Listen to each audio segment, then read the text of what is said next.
A lot of people doubt my ability to make electricity directly from water with nanotech. Here I'm going to show you.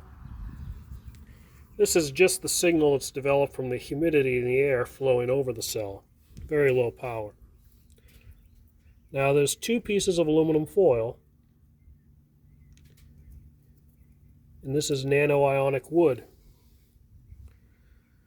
Now what's going to happen is there's paint on both sides of the nanoionic wood and two strips of a regular aluminum foil.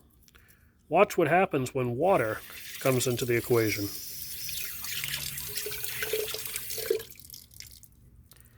That spray of water that just happened and touched this device a little has now altered it, so we have to change the voltage.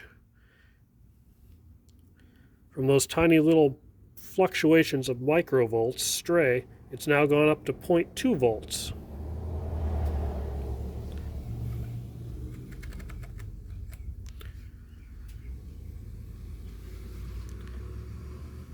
Very little amperage, but watch what happens. We increase the amount of water.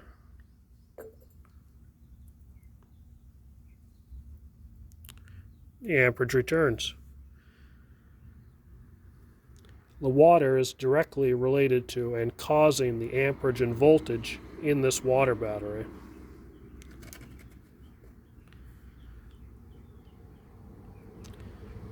.4, 0.5, 0.8. We're now up to 0.8 and now 0.9. We're at 0.93 volts from a single cell. All of this is from the chemical energy of water. It's now at 0.98, 0.99. It's almost at 1 volt from a single cell, all powered by the chemical energy in water.